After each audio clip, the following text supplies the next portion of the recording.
Gente, eu sou Ed Amorim, eu sou blogueiro, divulgador de bares, restaurantes, hotéis. Sou também Google Local Guide, número grau 10, né? Com 1 bilhão e 25 milhões de visualizações em mais de 30 países. E estou aqui hoje com o maior prazer, visitando meu amigo Mar Alaska, no Tomei Gosto, para bater um papo genial aqui com essa figura que eu tanto adoro.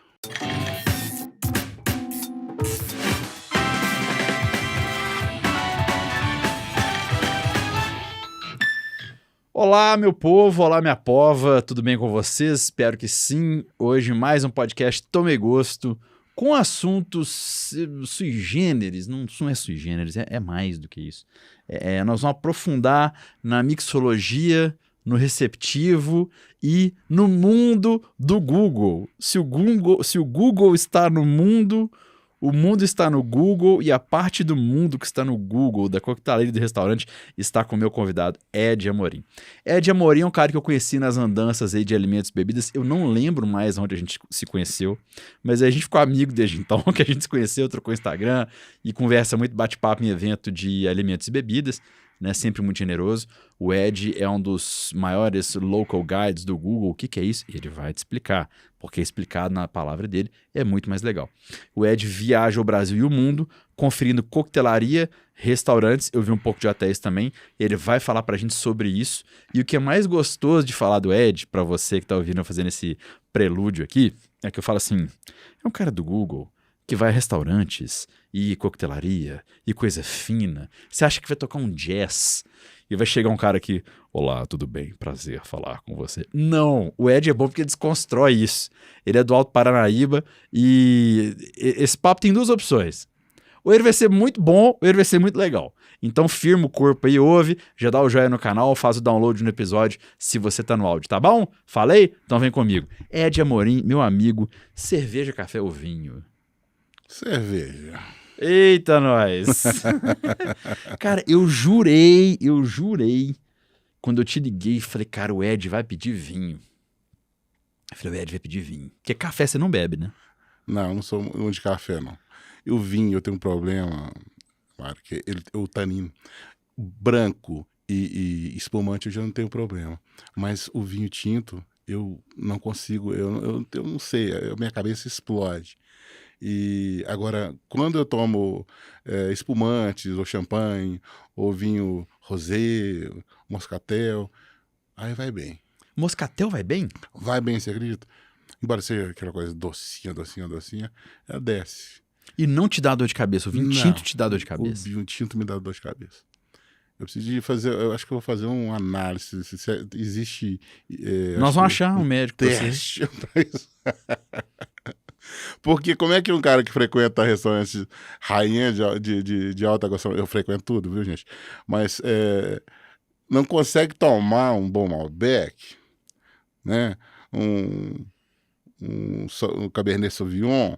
Eu tenho que resolver esse meu problema aí com os vinhos tintos. Ô Ed, você é de Patos de Minas, né? Sou pé vermelho. Será que não é falta de frio que faz isso com você? Não, porque Patos é um certo calor, né?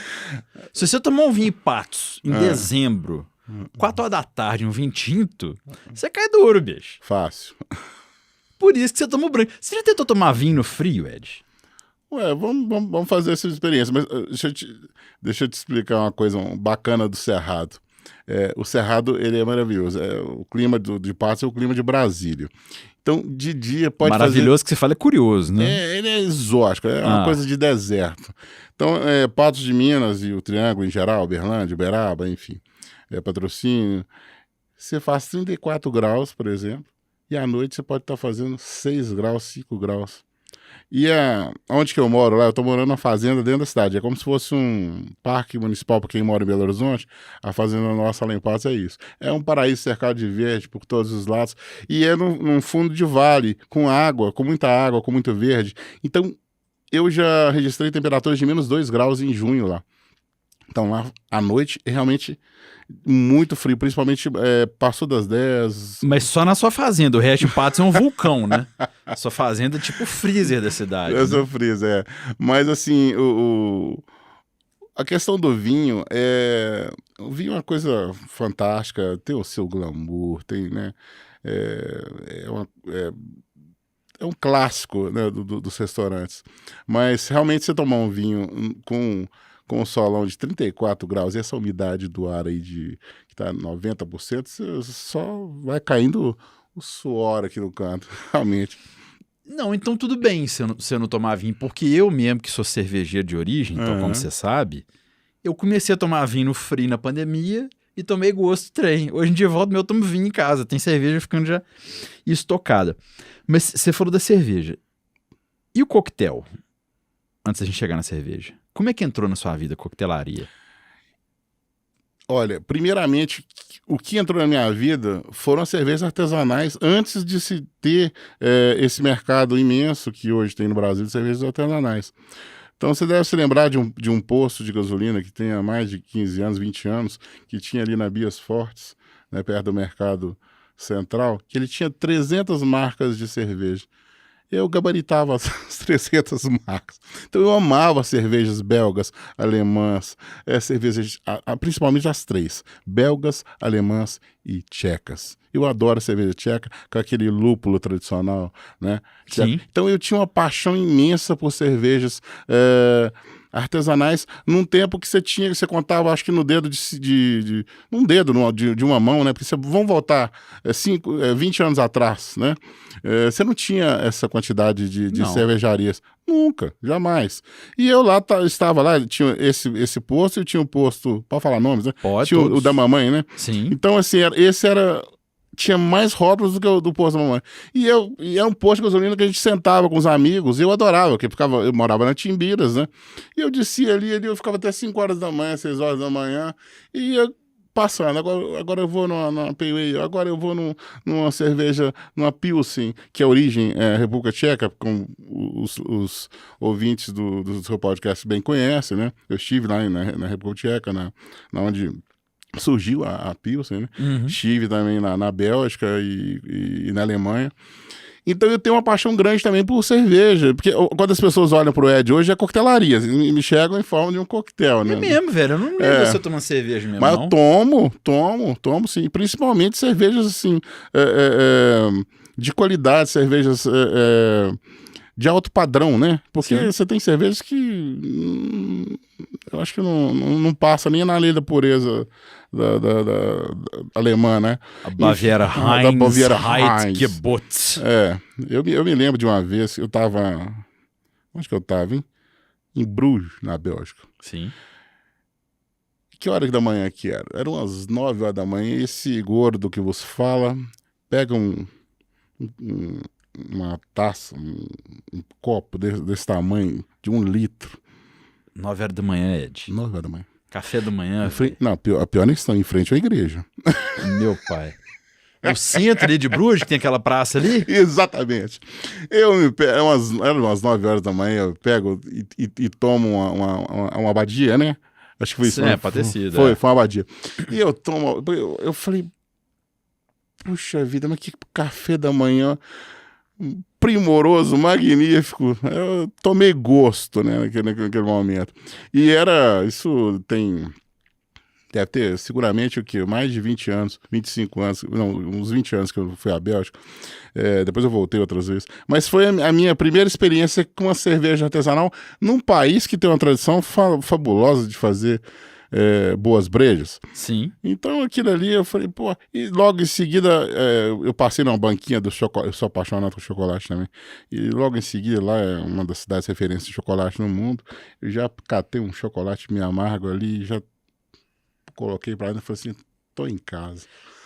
Nossa. Beleza. Não, e Bruges ainda tem outras duas, né, que é batata frita e waffle, né? Nossa, espetáculo. Exatamente, as batatas fritas deliciosas, aquelas que você come rezando, assim. O waffle, então, nem se fala. Eu tive... Foi na Holanda agora, esse ano. Eu tive lá e comi o waffle também, delicioso. E eles têm também uma batata frita muito gostosa. Mas, Ed, então você foi parar na bebida pela cerveja. Fui. Há 20 anos. Foi. Você chegou a fazer os cursos de sommelier, essas coisas, ou é tudo horas boca mesmo? Fiz curso de nada, né? Assim como eu nunca fiz curso de fotos, porque geralmente eu faço muita divulgação com fotos. E, gente, é com celular, viu?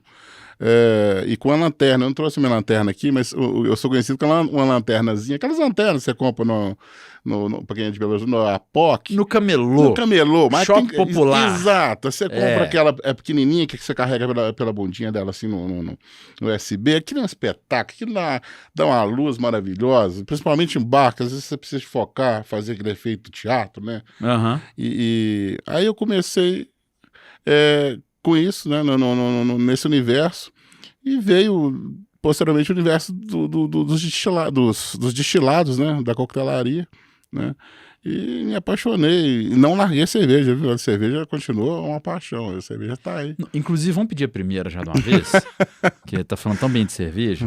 Mas, Ed, então explica aqui, você é Google Guide. Certo. O que é Google Guide, isso que você é? O Google, ele tem muitos anos, o Google criou uma categoria de colaboradores, que ele chama carinhosamente de Local Guides, Google Local Guides. O que são essas pessoas? São as pessoas que elas frequentam os bares, restaurantes, hotéis, estabelecimentos também. Pode ser, eu vou lá numa loja de departamentos? Sim, é tudo. Então elas fazem fotos, elas fazem avaliações, elas fazem edições no mapa, no Google Maps. Eu já fiz várias edições. Eu já respondi 30 mil perguntas no Google Maps, que o Google Maps sempre te manda. Esse lugar é acessível, esse lugar... Então, assim, tá chegando ali já gostei do visu ali, ó. Falkhead Baron. Aí sim, olha, sente o drama aqui, gente. Vamos abrir ela então. Eu interrompi a fala do Ed, ele gosta de cerveja mesmo. Delícia. Peraí. Do mestre Marco Falcone. O grande Falcone, o gênio. Baron. Abraço, Falcone. Servindo ela aqui para o Ed. Mas aí você vai nos estabelecimentos e se o homem gosta de cerveja, desconcentrou. Não, cara, já perdi até o raciocínio, o que eu tava falando. Isso prova que ele ama cerveja mesmo. Não, eu não... Que aí você vai nos estabelecimentos... Isso. Então, o que o Local Guide faz? Ele vai nos estabelecimentos... Nossa. Saúde. Saúde. Cheers. Cheers. Era uma Viena Lager. Red Baron em homenagem ao Barão Vermelho. Rapaz, mas que delícia. Sensacional. Separa os nomes dos meninos, Ed? Demais da conta. Nó. Muito. E é outro patamar, né, gente? Outro patamar. É Falk, né? Olha lá. Sim. Só você bateu os olhos e a tradição. Eu vou tomar mais um golinho. Toma, por favor, pra você explicar mais aí Mas aí tá. Seu cara. Então o Local Guides é o seguinte. O Local Guides, na verdade, é uma espécie de um obreiro. Estou citando um termo da igreja. Mas assim, a gente não ganha nada para fazer isso. A gente ganha o quê? Reconhecimento e paixão pelo que faz. Então eu tenho paixão pelo que eu faço. E acabo ganhando muitos amigos nessas minhas andanças pelo mundo, divulgando. Tudo começou, antes mesmo, eu vou fazer um adendo aqui do TripAdvisor. Então eu comecei lá atrás com o Trip. O TripAdvisor dispensa maiores comentários, né, que vocês conhecem, de avaliações de restaurantes, de hotéis, de eventos, de atrações. Então eu comecei lá no Trip. Então eu ganhei uma expertise no Trip, me tornei um dos maiores do Trip. Até hoje tem gente que ainda me chama o Ed do Trip, Eduardo do Trip e tal, e do TripAdvisor.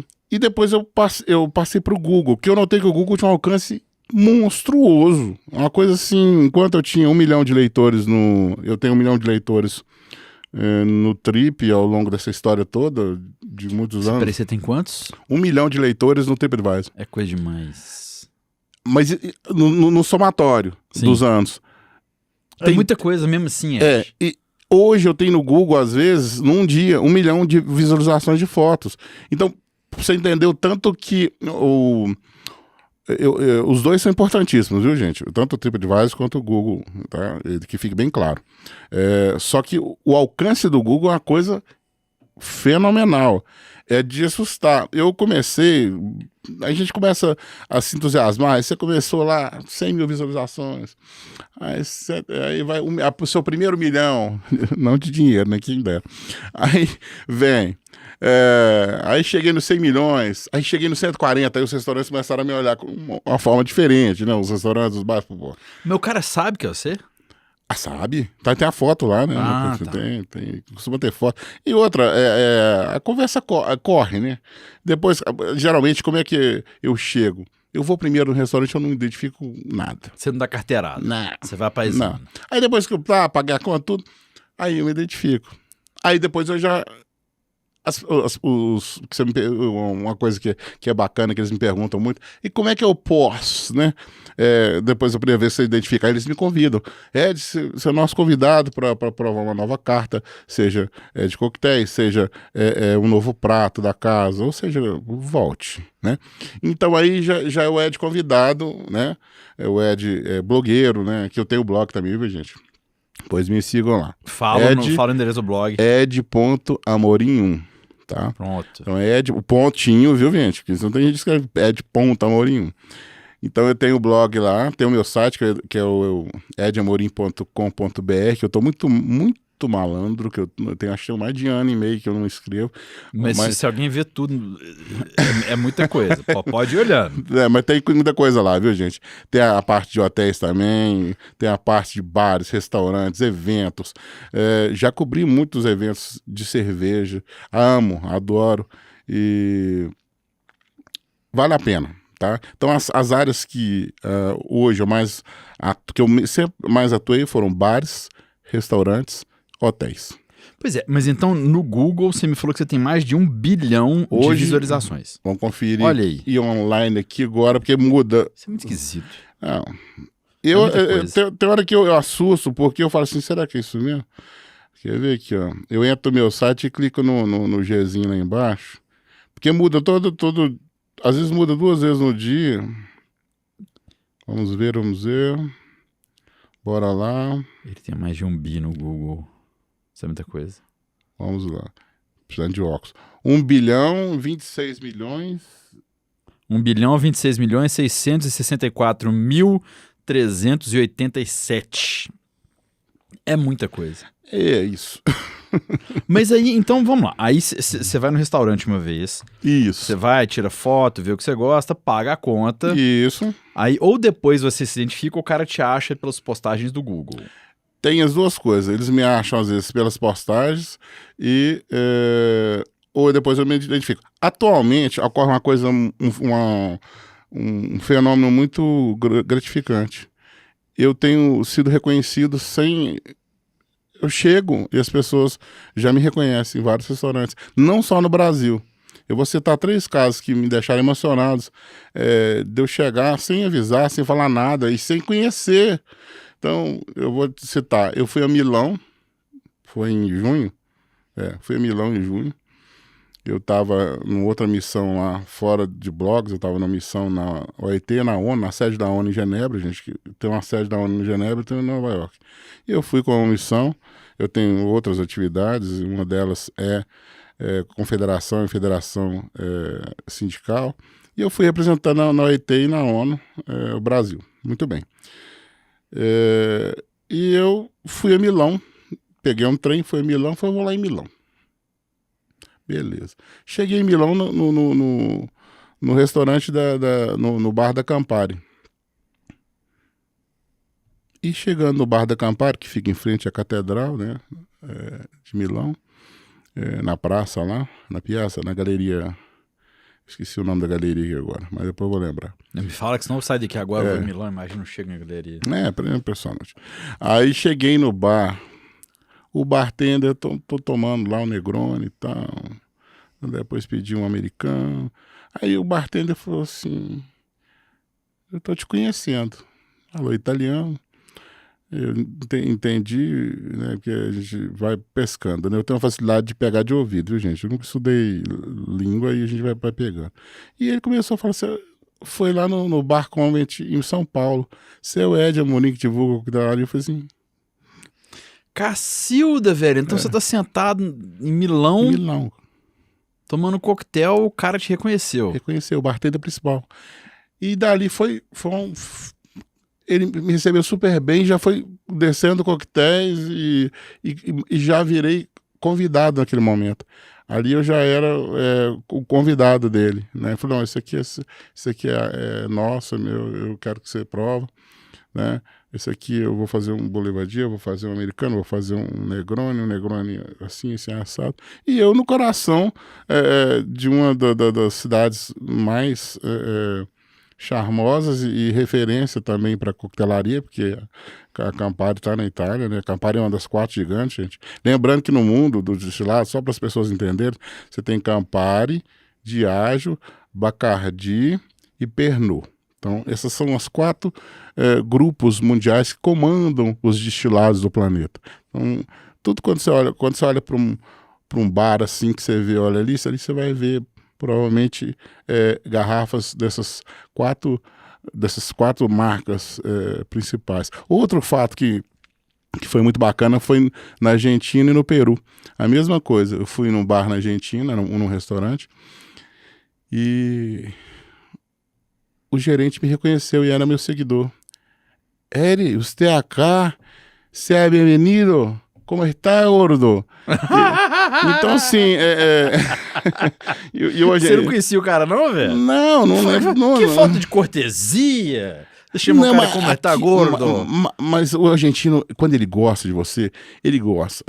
Às vezes tem essa rivalidade Brasil-Argentina, mas quando eu tenho um monte de amigos argentinos, eu estive 20 vezes em Buenos Aires. Então, assim, eu já frequento Buenos Aires como se eu estivesse frequentando aqui Belo Horizonte, ou São Paulo, ou Rio. Então, assim, eu conheço a turma da coquetelaria quase toda. E eles gostam muito de... Igual a gente xinga aqui, quando mais xinga, eu costumo dizer, quando eu xingo, mais eu gosto da pessoa. Se eu não xingar, isso significa que não... Então eu falo muito palavrão às vezes, não vou falar que não, você vai dar o pi, mas e nesse dia foi muito, muito especial para mim, chegar, eu certinho, caladinho no meu canto, e ele já foi trazendo um monte de coisa, e pratos, e aquilo aqui, tá.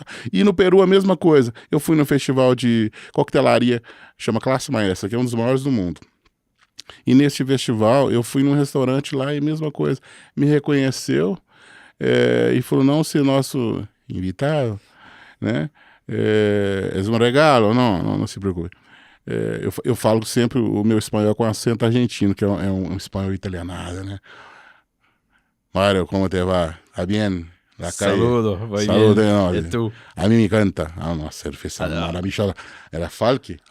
Sim, fala que a voz, né, castelhano. Sim, incrível. Disse Muito a voz. rica a voz. Mas o Ed, me fala um negócio, cara. Eu fui parar nesse negócio de coquetelaria por acaso. Até foi antes de virar sommelier de cerveja. Mas assim, qual que é o barato de tomar coquetel? O coquetel é uma coisa maravilhosa. O próprio termo, né? A mixologia é uma fusão de sabores e de experiências. Eu gosto muito de usar o termo de experiência. As pessoas não saem de casa para comer ou beber. Elas saem para viver uma experiência. Onde que entra numa coisa que eu já treinei equipes de grandes redes do Brasil, dizendo o seguinte: hospitalidade. Hospitalidade é tudo. Se você vai num lugar e você é bem tratado, você volta. Ainda que a comida ou o coquetel, ou seja lá a bebida que você esteja tomando, não esteja muito boa. Agora você foi, comeu o melhor prato do restaurante, mas não foi bem tratado, você não volta. A coquetelaria, ela tem o seu charme, porque você vê aquilo ali, o bartender preparando, e geralmente tem todo um cerimonial, a parte de harmonização, de decoração, e tem tudo. E hoje você tem drinks, hoje não, há muito tempo, eles estão incorporando cada vez mais. Então você tem aquela questão de você infusionar, defumar, gaseificar, e tudo feito na sua frente. Então é como se fosse ali um artista para você, fazendo uma performance, e você ali vendo aquilo tudo. E é uma delícia também, porque você tem as bases principais para você tomar. Então, se você gosta, por exemplo, de vodka, aí eu vou tomar um Moscow Mule com uma espuma fabulosa. E eu queria contar uma historinha rapidinho Conta. do Moscow Mule. O Moscow Mule, gente, na verdade, a origem dele não tem espuma não, viu? A espuma foi uma invenção de um mixologista brasileiro chamado Marcelo Serra. Então, não tem aquela espuma. E hoje as pessoas às vezes tomam Moscow Mule mais por causa da espuma. Docinho gostoso. Falar nisso, eu lembrei do Romero Coquetéis aqui. Romero, um grande abraço. Ele faz uma espuma fantástica. Então, assim, você toma aquilo, é delicioso. Então, você quer tomar... O que eu chamo de bases na coquetelaria? Whisky, vodka, gin, rum e cachaça. Então são bases. Ah, tem pisco? Tem. Mas não tem tanta tradição no nosso país o pisco. Uhum. Tem tequila? Tem. Tem também. Tem vários. Tem mescal, tem tudo. A cachaça. Tem. Eu citei a cachaça. Você citou? Não, perdão. Inclusive, eu até participei, fui jurado num festival de cachaças e numa feira de cachaça que teve em Ivoti, no Rio Grande do Sul. Da Weber House. Sim. A Weber House, gente, para quem não conhece, é a cachaçaria mais premiada do planeta nos últimos 10 anos. Ela é feita em cavas, numa região da Serra Gaúcha, e ela está presente em 30 países e do meu amigo Evandro Weber. Eles lançaram a cachaça de diamante, incrível. Eles estão investindo na coquetelaria, tem gin, tem um portfólio incrível. Mas, assim, voltando para a pergunta, para não fugir muito do foco, a coquetelaria, os coquetéis, eles trazem, sim, uma experiência sensorial muito grande. Você tem uma fusão de sabores ali, que é uma coisa fantástica. E principalmente se o mixologista, se o bartender, né, mandar bem. Aí é um espetáculo, você não sai do balcão. E eu gosto de ficar, eu tenho um defeito, eu gosto de sentar no balcão, gente. Eu não consigo sentar em mesa. Para mim, ir ao bar e tomar coquetel tem que ser no balcão, assim, tete a tete com o bartender. Eu não consigo ficar sentado numa mesa. Mesa já me lembra mais a cerveja. Falar isso, vou tomar mais. Mas, Ed, então, você descreveu... Você falou uma coisa bonita, cara. Parece que ele tá fazendo uma obra de arte na sua frente. Ela é exclusiva pra você. Exato. Isso é questão visual. O sensorial, você falou agora que as harmonizações, as combinações possíveis te fascinam. Sim. Né? Então, se a gente somar o visual com o sensorial, tá faltando alguma outra coisa da sua paixão pela coquetelaria? O atendimento, a hospitalidade. Como é que você separa o bom do ruim? Quando um desses elementos não se encaixa. Então você tem um trio aí. Mas o que o cara que te atende bem? Dá um exemplo aí. Você chegou sem ter que dar carteirada. Você foi no bar que não te conhece. Primeiramente, o básico da hospitalidade é olhos nos olhos. Porque às vezes você chega, gente, eu não vou citar qualquer estabelecimento, não precisa ser bar, não. Que você vai, que o sujeito te atende e olha para baixo assim. Oi, tudo bem? Eu tô me lembrando uma passagem no Panamá, que eu tava no meio de uma ilha, numa reserva indígena, e a menina, ela falava assim, ela me atendia assim, como se aquilo ali fosse a pior coisa do mundo para ela, um sofrimento. E essa passagem eu vou contar. Isso no meio do nada, num dos lugares mais paradisíacos do planeta, numa reserva indígena que chama San Blas, que lembra, é o mar do Caribe, mas parece que você está em Maldivas, que é aquelas ilhazinhas paradisíacas. E essa menina, um desânimo danado para me atender, ela custava levantar da cadeira, minha nova. Eu dizia assim, escuta, o que você almeja da vida, tal? Aí ela me respondia assim, naquele espanhol caribenho, lo que Dios quiera. Eu falei, pois... Então, assim, a pessoa tem que ter energia no olhar, vibração, te passar uma vibe boa, mesmo que aquilo não esteja num dia bom. Eu falo quando eu treinava a equipe, eu falava assim, gente, vocês deixam tudo quanto é agruras, né? Falei bonito agora. Bonito. Agruras fora e aqui vocês incorporem os profissionais e vistam a camisa do estabelecimento e lembrem que a estrela são os clientes. Então, tenha paciência, olhos nos olhos. Vão ouvir críticas? Vão. Processem, mas evitem embates, porque tem gente que é difícil, eu já cansei de ver situações. Eu tenho uma situação também que é o seguinte, que eu chamo de posição de impedimento.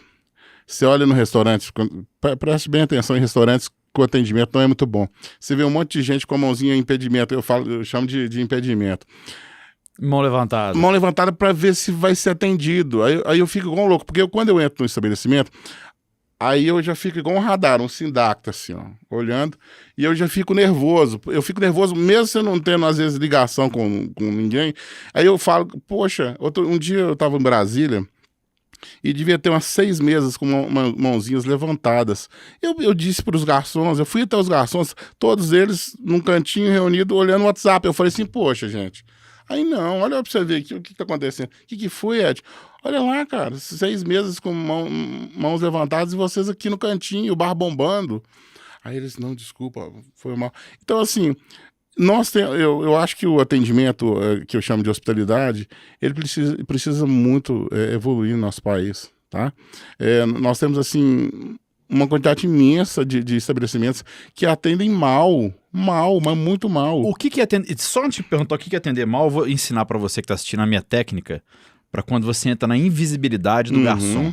A Paloma dos Santos, minha amiga, um beijo. Paloma, humorista, fala que chega uma certa hora que você tem invisibilidade do garçom. Sim. Você levanta a mão e ele não te enxerga. O que eu, Mário, faço? Você que está vendo e ouvindo, tomei gosto.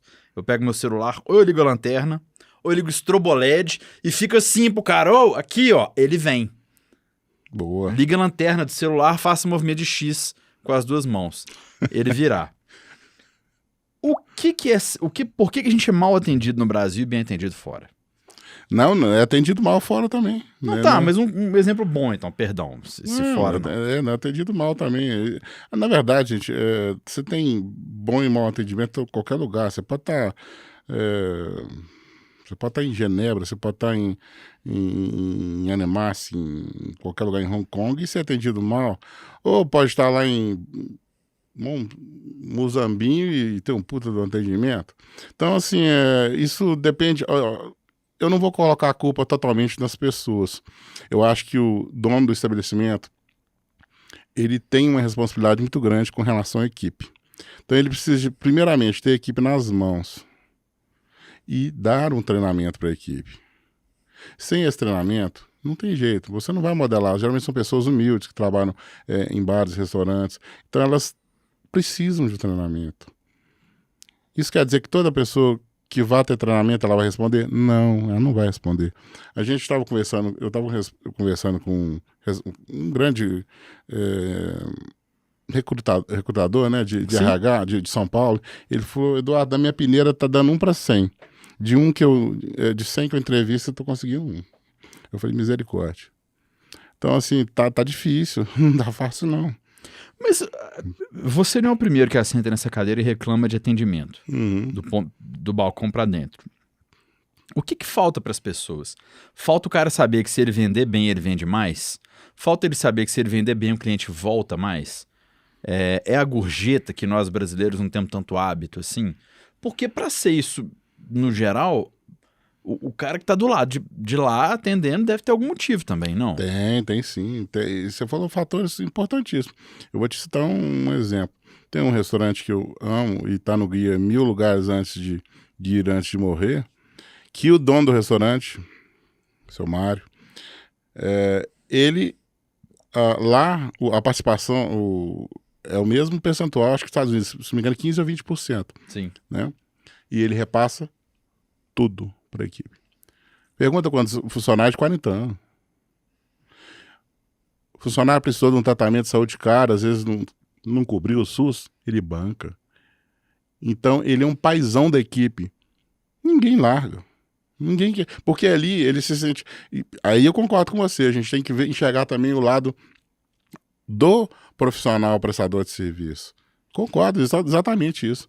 Então, todos os 3 elementos que você falou aí estão certos. Tem outra grande empresa aí que ela já não repassa, ela retém. E às vezes não repassam nada. É porque agora tá usando a maquininha da equipe, né? Você pede a conta, Você paga ali, o cara fala 10% na maquininha da equipe. Mas nem todos usam, não. Mas quando eu vejo, eu fico até feliz, que eu sei que em tese, Sim. aquele dinheiro vai pra turma. Ô Ed, você já foi em restaurante do Guia Michelin, e pelo que eu te conheço, se um dia eu falar que tem um PF bom num lugar mais ou menos, você vai lá comigo. Fácil. O que é ir num restaurante Guia Michelin? 2 estrelas no Guia Michelin. Olha, O que é experiência e o que é comida? Inclusive, eu passei por uma experiência, acho que ano passado, não, tem uns 3 anos que teve a pandemia, né? Eu fui pode falar nomes aqui? Pode, né? Todos que você quiser. Eu tava no Kinoshita com o Marcelo, que é o dono do Kinoshita. Kinoshita é aonde? Pera aí. Em São Paulo. É um restaurante japonês ou ele tem um nome só de É japonês? oriental. Ah, tá, é oriental. E falando isso, eu tô devendo um queijo pro Marcelo, um queijo canaça. Vou ter que levar um queijo canaça pra ele. E eu tava no dia, tava a equipe da Michelin lá. É anunciado que eles vão? É anunciado. Não, a equipe entregando o prêmio. E ele tinha ganhado, se não me engano, pela 5ª vez ou 3ª vez, né?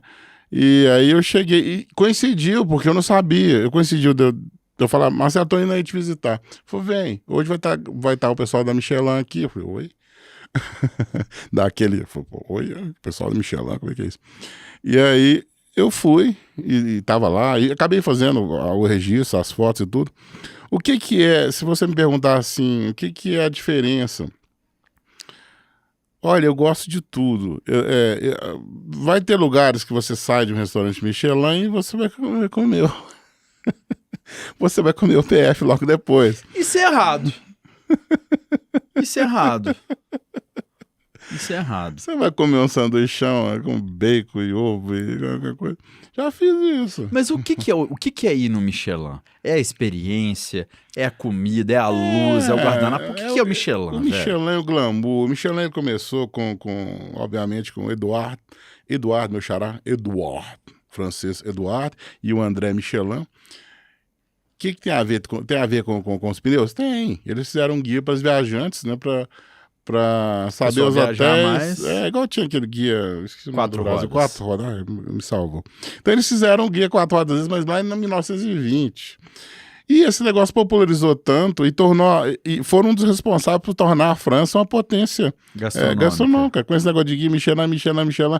E se tornou uma obsessão por todos os restaurantes quererem Michelin. E conquistar uma estrelinha Michelin, você não tem noção. Belo Horizonte, por exemplo, não tem nenhum restaurante Michelin. Mas o que tem que ter?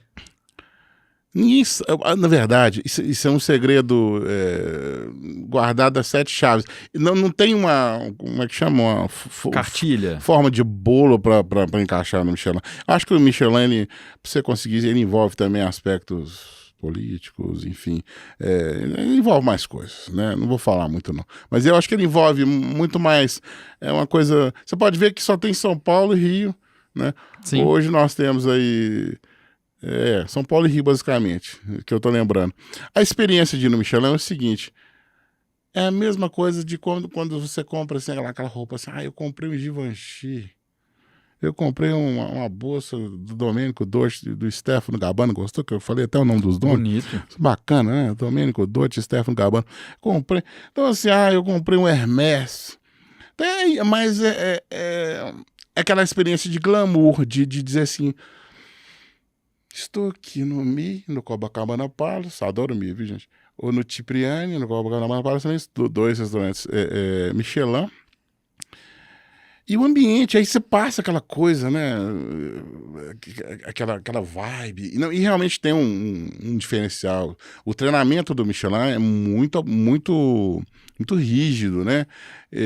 Então, assim, para você conseguir um padrão Michelin, você tem que gabaritar um monte de requisitos que eu não faço a mínima ideia, mas são requisitos que envolvem de hospitalidade, qualidade da comida, preparo e visual dos pratos. Então, você olha para o prato assim, você tem até medo de comer. Primeiro que, geralmente, os Michelin são os pratos mais, né, são menores, né, são pratos, a culinária francesa, aquela coisa toda. Mas você tem sim o glamour. Agora, se você me perguntar, você gosta do mexidão da madrugada? Amo, adoro. Mas o que te surpreende no restaurante? Já que você vai no Michelin do Copacabana Palace e você vai no mexidão do restaurante. O que faz você, Ed, sentar no restaurante e falar assim, putz, gostei? Independente da quantidade de estrela, do glamour de outras coisas. O atendimento e o sabor da comida, o preparo da comida. Tem um lugar que tem um sabor da comida fantástico e não é famoso, Que você fala assim, eu tenho que ir lá. Ou que você foi, que você gostou, que você, putz, voltaria. Que não é famoso, Que não é michelável. não é michelável. E que é acessível aos seres humanos. Lembra? Rapaz, agora você me pegou. Você me pegou. Ó, eu vou te dar um restaurante que é de coquetelaria, mas eu acho que ele é bem conhecido, né?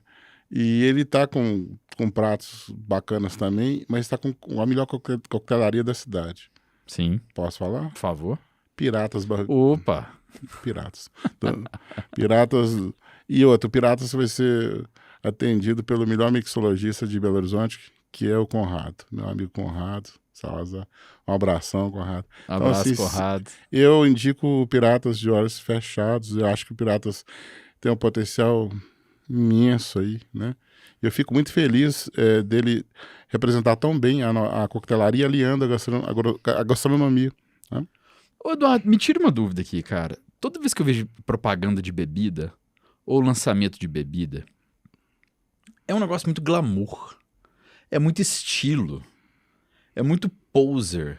Por que a bebida tem isso? É pra te fazer imaginar aquela... Vou pegar um negócio que eu não bebo, que é Skol Beats Senses. Um negócio que eu não bebo. Eu posso tomar foca agora? Deve. Vamos pedir, pode até mandar outra que essa aqui já esquentou, por favor. Propaganda da Skol Beats Senses. Tá do agrado aí, tá ok? Ótimo. Rapaz, quando a coisa é boa, quando o produto né, é bom, você toma ele quente. Inclusive, uma coisa importante que todos conhecem, não se toma cerveja estupidamente gelada na Europa. Você sabe muito Sim. disso. Você tem acho que se não me engano, 6 graus, me corrija se eu estiver errado. Vai ter 4, vai ter 6. 4 a 6 graus. É. Então, assim, o estúdio tá uma delícia aqui, tá um espetáculo. Tô tomando com gosto aqui. Mas por que lançamento de bebida é só coisa glamourosa? Você consegue me responder isso? Aqui. Sempre tive essa dúvida. Me tira essa dúvida aí. A Skol Beats Sense, os caras faziam propaganda debaixo d'água. Ninguém bebe Skol Beats Sense debaixo d'água. Não bebe. O Aquaman não vai lá debaixo d'água tomar Skol Beats Sense no filme dele. Geralmente, o glamour, quando você...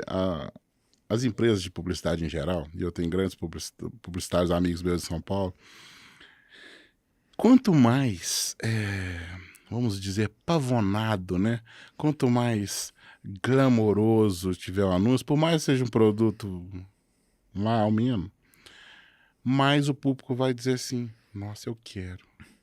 Então, é o famoso dourar a pílula. Então eles colocam aquelas modelos, aquele vermelho, aí colocam aqueles efeitos todos e colocam coisas absurdas também, como você falou, de bar d'água. E o que tem uma coisa a ver com a outra? Mas isso acaba vendendo para a maioria da população que vê e fala assim, gostei. Mas então, se a gente, eu, Mário e Ed agora, nesse momento aqui no podcast Tomei Gosto, fôssemos fazer um paralelo disso, a gente poderia dizer que a gente projeta aqui o publicitário que escreveu aquela peça, ele quer que você se enxergue naquele mundo por consumir aquela bebida? Ele quer. Então a propaganda da Skol e da Fácil Orifício, seria isso?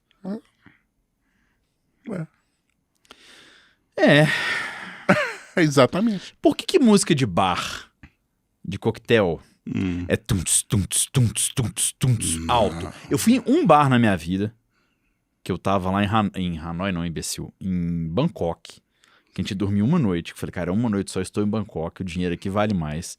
Vou dormir num Sheraton Hilton, um dos dois, uma torre imensa lá no Centrão. Aí, cara, peguei o elevador, fui pro último do último andar. E era um bar de uísque maravilhoso. Uhum.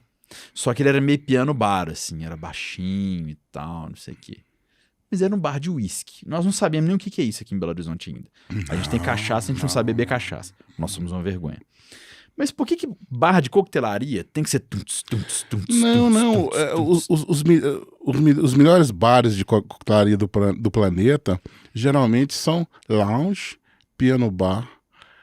Eles não têm balada. Então, se você for, por exemplo, no Presidente Bar, em Buenos Aires, que é um bar clássico, que a aristocracia portenha toda vai lá, você vai ouvir No máximo, assim, de diferente, releituras, por exemplo, de Duran Duran, mas numa pegada muito legal. Você vai ouvir uns loungezinhos gostosos. Porque eu já gostei muito do Tutti Tutti Tutti, mas eu já passei de idade de balada. Então eu gosto de entrar num bar onde que eu possa conversar com as pessoas, me interagir. Então se eu entrar num lugar que eu não consigo nem ouvir o que eu tô falando. Mas hoje você tem bares no Rio e São Paulo que não são mais essa pegada de batistaca, né, que a gente falava, né? Tinha um negócio de paupeirão.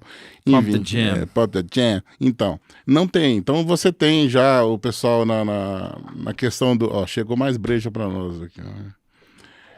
Então você tem... Eu adoro jazz, cara. Por exemplo, quando eu vou num bar que toca um jazz, nossa, eu viajo. Na verdade, meu gosto musical, ele só exclui o sertanejo universitário, apesar de eu ser da roça. É impressionante isso, né? Eu sou pé vermelho. Você não é da roça, você mora no iglu, no meio de Patos de Minas. Ô, Eduardo, quantos por cento dos bares que você visita de coquetelaria são Rio e São Paulo? 75%. O que existe fora do Rio e São Paulo? Curitiba, Brasília, Recife. Mas Belo Horizonte não chegou nem nessas aí ainda? Belo Horizonte tá só com... Olha, Belo Horizonte tem 2 bares de coquetelaria, se você falar. É o Piratas e o... Acabei de falar o nome dele aqui agora lá no Mercado Novo. Lamparina. Lamparina, obrigado pela lembrança. O Covid ele me tirou um pouco a memória. Então tem hora que dá uns bug na minha cabeça, mas é o Lamparina. O que o Lamparina tem em diferencial? Que é outro bar que eu recomendo, viu, gente? No Mercado Novo. Estamos tomando agora uma Peregrinos, uma American Pale Ale, também da Falk Beer. Eita, deixa eu ver aqui. Deixa o Ed ver, porque é importante o Ed avaliar. Rapaz...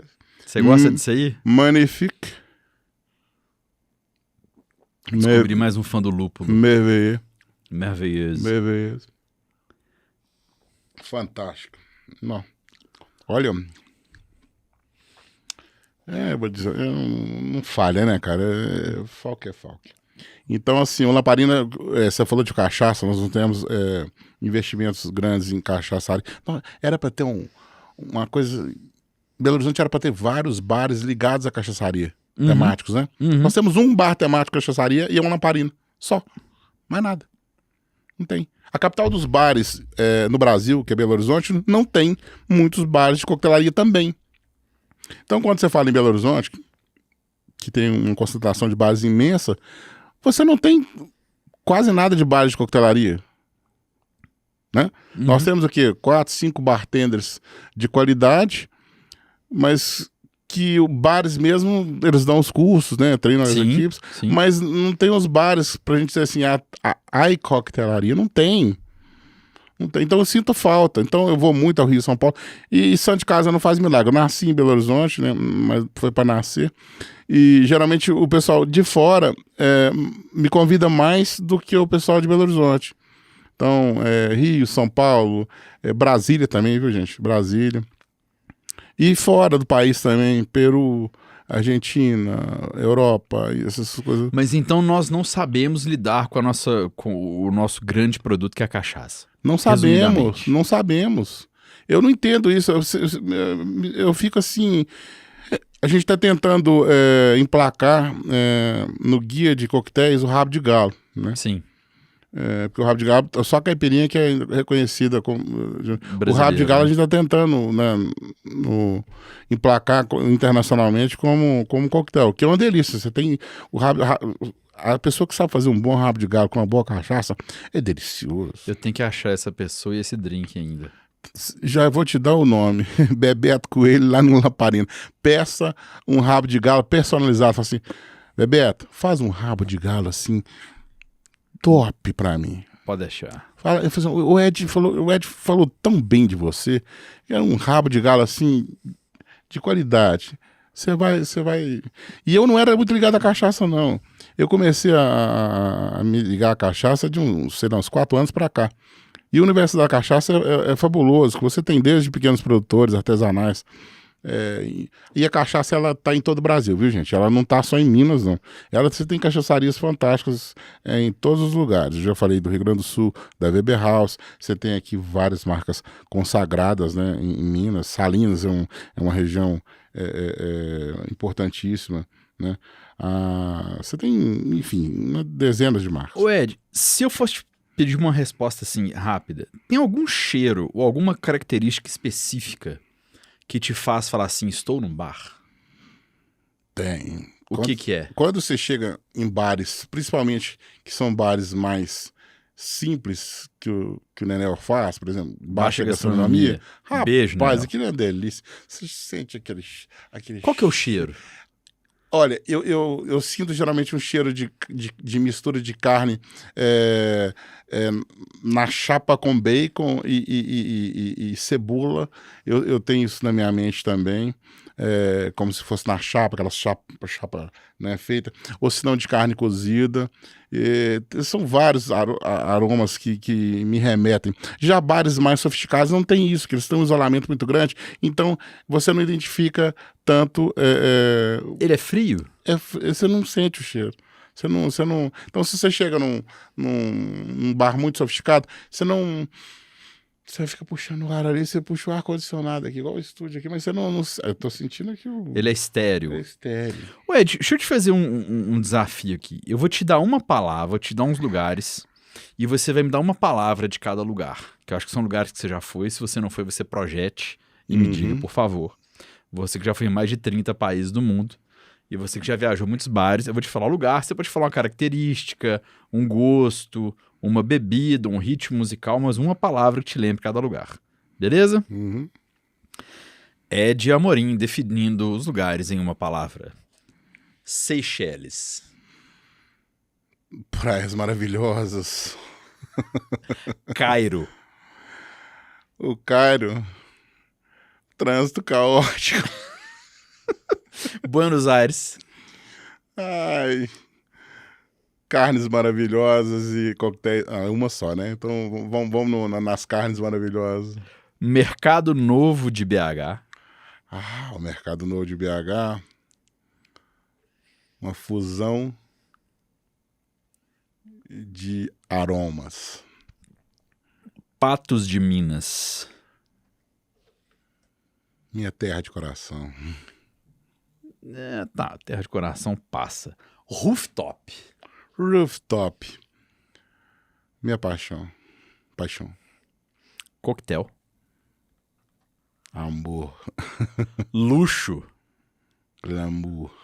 Não, mas luxo e glamour é sinônimo, porra. Você tem que ter outra coisa. Me ajuda aí, velho. Tá, você quer o que você quer que eu fale de luxo? Alguma aí? coisa que pra você te Luxo? lembra luxo. Paris. Agora eu gostei. E felicidade? Dentro de cada um de nós. Deixa eu te falar um negócio. A moda do rooftop veio e vai acabar ou veio pra ficar? Eu queria que ela... Olha, eu Ela veio muito tarde, já era pra estar chegado eu mais acho que ela cedo. veio muito tarde, porque eu já falei com... Eu vou falar o nome aqui. Eu já falei com o dono do Coco Mambu, o Afrânio Barreira, com a esposa dele, que é fundadora também, Daniela Barreira.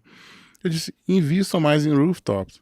Porque em Nova York, em outros lugares, rooftops, até na Tailândia, que você viu. Não, no Vietnã né? foi um No rooftop. Vietnã. Rooftops são fantásticos. Nós temos um clima que permite que tenhamos pelo menos 6 meses né? 8. 8. Fácil, né? De rooftops. Então, meu sonho era o Rio de Janeiro, por exemplo, ser recheado de rooftops. Recife. Aqui em Belo Horizonte. Nossa Agora cidade... começou... mas aqui teve umas 2 ou 3 experiências, depois sumiram. Então, assim, eu não sei se o Brasil perdeu o bonde. Explica pra quem tá ouvindo a gente que não sabe o que é um rooftop. Gente, o rooftop, falando isso, eu fui num rooftop maravilhoso. Onde que foi, gente? Foi perto da Tailândia ali, deixa eu lembrar aqui o país. Bali. Bangladesh, não, foi... Daqui a pouco eu vou lembrar. Singapura. Singapura. Eu fui num rooftop em Singapura, não sei se foi no 100º andar, não lembro. Foi um lugar alto pra caramba. Lindo, maravilhoso, um espetáculo. E você via a cidade inteira, porque Singapura é lindo, né? É uma coisa assim... parece que você tá em outro universo. Então, assim, o rooftop, gente, é o que a gente chama aqui de como se fosse a cobertura, né? O terraço de uma edificação, e o rooftop ele engloba ali elementos É como um lounge, você tem a parte de restaurante, você tem... Mas o que é a função do rooftop? Permitir que você esteja num ambiente aberto, vendo tudo ao seu redor. Então, por exemplo, numa cidade, igual eu fui no rooftop em Bangkok, um rooftop lindo lá em Bangkok, você via quase Bangkok inteira. Então, você tinha quase 360 graus de visão. E isso não pegou no Brasil. Os bares não aportam tanto. Agora, recentemente, o Antônio, que é do Rio lá, ele montou um rooftop. O Antônio é dos bares famosos lá do Rio. Tem uma rede de bares gigantesca.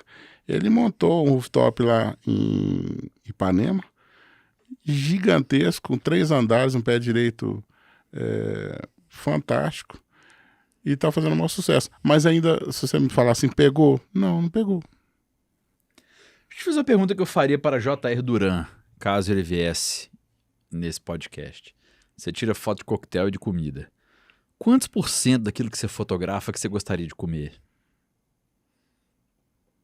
Mais de 90%, seguramente. J.R. Duran, se você vier nesse podcast, eu te faria essa mesma pergunta. Você é um cara glutão? Eu sou. Você faz alguma gordice? Cara, eu sou a própria gordice. Não, mas fala uma que você fala assim, eu vou fazer um negócio que eu vou meter o pé na jaca e vai ser tal coisa. Fala uma ogrice sua, que eu não tenho ogro que você faz. Caramba. Você tem até vergonha de contar. Comendo, né, gente? Claro. Cara, eu tenho... Às vezes eu acabei de, vamos supor, eu tô no rodízio, né, de Churrasco. de churrascos. Eu tenho capacidade de passar depois, por exemplo, tinha o Catos Burger aqui, e comer mais um. Mentira. Eu fazia fácil. E com muito bacon, ovo, que eu pedi o x-tudo lá, né. Então, Você sai do rodízio, não, peraí, você superou. E peço a questão do bom mesmo, que a turma... X-tudo? Isso, exatamente. O podrão? Isso, que o bacon vem escorrendo o ovo, aquela coisa... Adoro. Que hora do dia que você faz isso, Mas é Ed? de noite. Eu não Mentira. como durante o dia. O defeito meu, por isso que eu tenho esse visual slim que vocês estão vendo aqui, gente. O defeito meu é que eu como pra caramba à noite. Eu não como de dia, eu não tomo café. Você vive de luz. Isso. Ah. Então, assim, almoço pouco, a hora que chega a noite, aí vem aquela fome, aquela larica maluca, né? Aí eu como até 2 horas da manhã, porque eu sou notívago. Então, assim, aí eu como... E já aconteceu de eu sair de churrascaria, ou sair de festas, cara, com muita comida, e dizer assim, eu vou comer um sanduíche agora desse tamanho, com muito bacon. Tudo bem que eu chego em casa igual aquela sucuri que engoliu um bezerro. Você não dorme, você rumina. Não, você tá louco, velho. Nossa senhora, não. É misericórdia. Eu acho que eu fiz o teste de... Meus médicos, eles falam assim, não, Ed, não faz isso não. Eu falei, não, mas é tão bom. Deixa só um pouquinho. Ô Ed, qual que é a sua carne favorita no rodízio?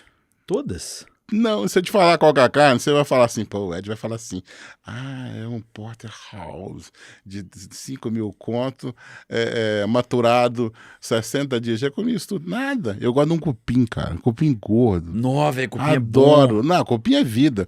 Cupim é bom. Aquilo ali, nossa, que espetáculo. Então, assim, eu adoro cupim. macio. Não, e o cupim, eu vou dizer uma coisa pra vocês, tem que ser gordo. Cupim magro não tem gosto de nada. Então, o cupim ele tem que ter a parte gordurosa, você pega meia gordura, meia carne. Aquilo ali é uma das carnes mais saborosas que existem. Eu adoro, amo cupim, né? Então, assim, você perguntou, eu podia ter respondido essas carnes. Já comi carne, é caríssima. Eu vou contar um episódio pra você. Por favor. Quando eu estava em Hong Kong, nos idos, né, 20 anos atrás, eu fui experimentar o bife de Kobe, né, que é a carne mais cara do mundo. E eu falei assim, vou. Cheguei lá, quanto que é o 100 gramas? $100. É um certo dinheiro. $100. É um certo dinheiro. Aí eu pedi assim, 200 gramas, paguei $200 quase chorando, né? Porque não tinha dinheiro na época direito, mas eu falei, mas eu vou comer esse negócio. É um iguari. Aí que você falou, você me perguntou, que é que te leva? É uma iguaria, pô. Eu comi um bife de Kobe autêntico, né? Porque você tem as graduações do Wagyu, né? Até a graduação máxima. O que é isso? Uma harmonização de carne, gente. Que o cupim tem. É a gordura já entremeada. É gordura entremeada. Então, se você quiser chique... O cupim eu marmorei pobre. Exato. Aí, ó. Pronto, o cupim é o Wagyu nosso. Então, você quer comer um Wagyu com grau 10, é o nosso cupim gordo. Aí, esse gordo que vos fala foi lá no restaurante em Hong Kong, sentou-se à mesa e pediu um bife de 200 gramas de bife de Kobe, servido $200. $200, que na época era uma fortuna. Como é que chama? Eles servem em finas fatias. Até Tipo um carpaccio. É um carpaccio, a mulher vem com um troço de pedra assim, um rechô, sei lá que nome do negócio, e põe ele e vai dando uma douradinha, ela dá só um dominho, até porque senão eles esturricam, e você serve. Ele dissolve na boca. É uma coisa assim fantástica. É uma coisa incrível. Não arrependo de jeito nenhum. Tem coisa que você não arrepende. Não arrepende de jeito nenhum. E nesse mesmo dia... Aí você comeu o Wagyu $200, você levantou e foi pra onde? Não, aí vai escutando. Aí eu fui comer outra coisa. Eu fui comer pato. Porque lá tem... Sim. Aí eu falei assim, agora isso aqui nem não tapou o buraco do dente, que eu vou comer alguma coisa. Aí eu fui comer um pato deles, tradicional lá do chinês, né, na China, no Hong Kong. E aí comi um negócio de pato lá com arroz, né? E depois eu passei eu falei, vou comprar um negocinho pra minha mãe pra levar. Só que eu entrei numa joalheria cara, achando, né, meio tolo. Cheguei lá na joalheria e gostei de um colarzinho de pérolas. Aí eu falei em inglês com ela, né? Ela, 4 million Hong Kong dollars. Eu, para não perder a pose, né? Cheguei, peguei a carteira assim, olhei um cartão. No, thanks. Você fez o que você ia comprar, então. Fiz. Mas eu não perco a pose, não. Não, gente, não tenha medo de entrar em lojas, que às vezes você surpreende. Às vezes tem um lugar que você acha que é do outro mundo de cara e não é, viu? No caso, eu errei. Era 4 milhões de dólares de Hong Kong dólares, era quase a paridade de dólar com... Mas eu não perdi a pose de jeito nenhum nesse dia. E tem um caso também muito, muito bacana que eu gosto de contar, para vocês sentirem como é que a simplicidade ela pode andar junto com o high-end, né? Com o luxo. Eu estava na churrascaria Fogo de Chão, com o diretor-geral da Fogo. Tava só nós dois, assim, olhando para uma visão maravilhosa. Não sei se você conhece lá de Botafogo. Não. Ela é voltada, a Fogo de Chão, Botafogo, ela é voltada a vista dela é o Pão de Açúcar. Então você tem uma vista, você tem Enseada de Botafogo, com os barcos lá, e você tem o Pão de Açúcar. Tava eu e o diretor lá, o Cássio, e ele me põe uma cala, Ed, e ele é Catarina, vai tomar uma cala aqui comigo. Não, ele tava tomando o twist. E ele colocou uma cala pra mim lá, uma cala top de linha. E tamo lá comendo uma cala e uma carne top lá. Eu acho que era o que era? Não, era um costelão, lembrei. E de repente, no final, você falou assim, Ed, vamos pedir pra nós uns 6 ovos fritos pra comer com arroz. Falei, agora. Então, gente, você tá tomando às vezes um uísque de 6 pau, 7 pau, nem sei quanto que é o uísque. E de repente o cara vira pra você e fala assim, vamos comer. E eu queria comer o negócio mesmo. Vamos comer um arroz com 6 ovos fritos. Aí os piá, vocês querem também? Falava com os garçons lá, os piá. Vocês querem também? Falei, vamos comer tudo junto. Isso não tem preço. Eu tenho lugares que eu tenho prazer de ir, igual você pega a própria Fogo de Chão, em inaugurações dele, vem o presidente mundial, gente. E eles têm 50 casas nos Estados Unidos, por exemplo. E você vê o presidente mundial, me adora, o Barry e o Larry, o presidente do conselho, e você chega numa casa, tá um monte de artistas. De repente o cara larga os artistas e fala assim, Ed, I'm here, e me deixa o bar. Eu vou contar esse caso pra você. Nesse dia, eu fui em várias inaugurações, mas essa me marcou. O Jacan estava. O Jacan é uma peça rara. E na Fogo de Chão Jardins, tem uma charutaria. Só coisa fina.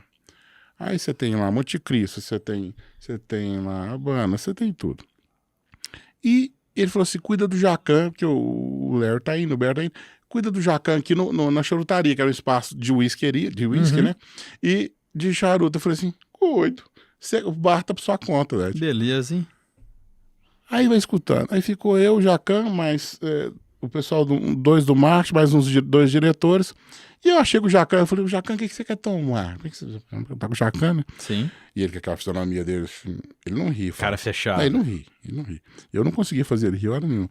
Mas também não tentei, não. Eu fui na vibe dele e tal, eu falei, deixa eu à vontade. E ele ficou 2 horas e meia contando a vida dele ali, que é um recorde, né, assim, porque ele... E eu achei que ele ia pedir o uísque mais caro que tinha lá, pô. Eu falei, o cara vai me pedir um top das galáxias. Não, ele falou, não, me dá um 8 anos aí. Eu falei, oi? Sabe quando você fica assim, queria te servir uma coisa tão, né? Mas, você queria gastar mais com o Jacan. Eu falei, pô, mas eu adorei as histórias de vida dele, ele contando que já quebrou 2 vezes, que grandes nomes da donos de restaurante de São Paulo, que eu não vou citar o nome por ética, não lhe estenderam a mão, essas coisas todas. Contou bastidores da vida dele e tudo. E o Jacan é aquilo ali mesmo, gente. Ele não é um personagem, não. É aquilo que você tá vendo. Esse é o Jacan. Eu tenho vontade de trazer ele aqui um dia. Ah, ele é fantástico. Ele é assim, e ele é direto, ele é papo reto. Né? É como diz no Rio, isso é papo reto. Ô Ed, pra gente finalizar o podcast, que você vai ter que voltar aqui depois que você tem muita história.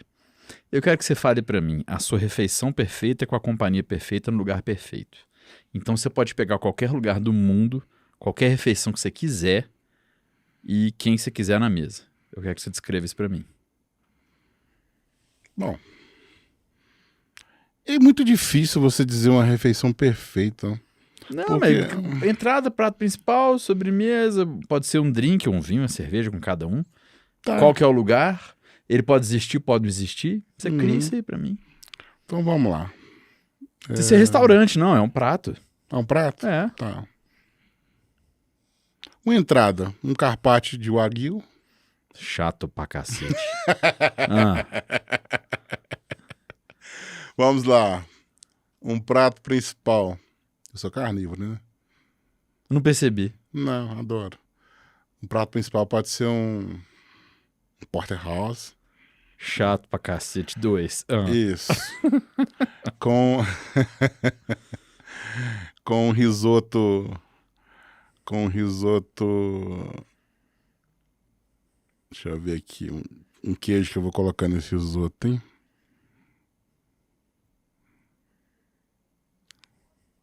Pode ser um risoto parmegiana. Né?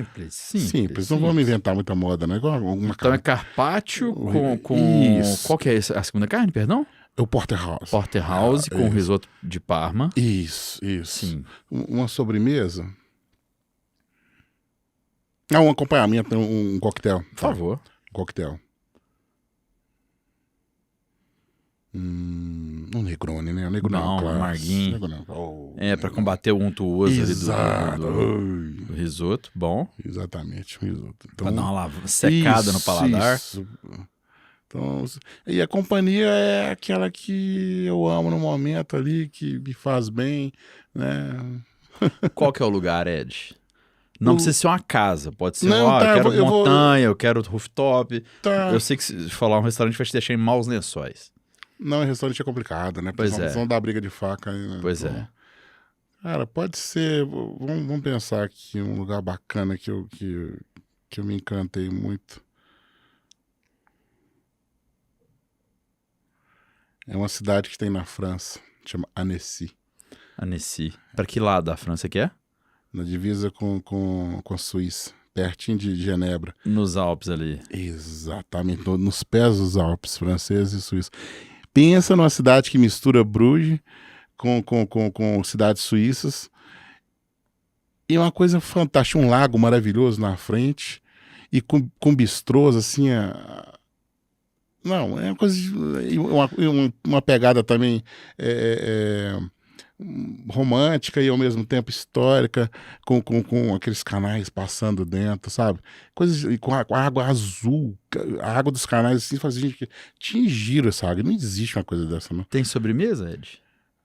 Eu não sou, eu sou de chocolate, cara. Tudo à Eu tô base de falando drink chocolate. doce. Isso. Drink cremoso, pra encerrar. Podemos colocar, por exemplo... falar uma coisa interessante sobre sobremesa. Petit gâteau, gente. Se chegar na França e pedir um petit gâteau, não vai ter petit gâteau, não. Petit gâteau é coisa de brasileiro. Lá petit gâteau o quê? Não tem. Não tem? Não. É tipo bife milanesa, que Mila não tem? Exato, não. E tem outro macarrão que se faz aqui no Brasil, que eu esqueci qual. Também não tem lá. E outro queijo também, pizza e umas coisas. Então, assim, não vai ter isso aí. Uma sobremesa. Você sabe uma sobremesa que eu adoro, mas não é todo lugar que vai ter? E que ela é digestiva e é simples de fazer? Papaya com cassi. Creme de papaya. Adoro. Digestiva, não te empanzina. O cara que vai no rodízio depois come o X-Tudo tá preocupado em ficar empanzinado. Esse foi meu papo com o Ed Amorim. Agora acabei o podcast.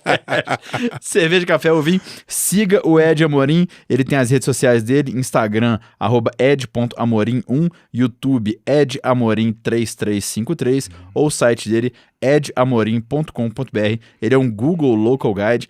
Ele pode prestar consultoria também para sua casa. Ed, foi um prazer falar contigo. Esqueci de falar alguma coisa? Não, o que é esse 335 aí que eu fiquei na dúvida? Seu YouTube é Ed Amorim 3353. Nem eu não sabia que era isso. Então siga no YouTube Ed Amorim 3353. Esse foi meu amigo Ed Amorim. Hoje acabou o podcast. Um abraço. Valeu.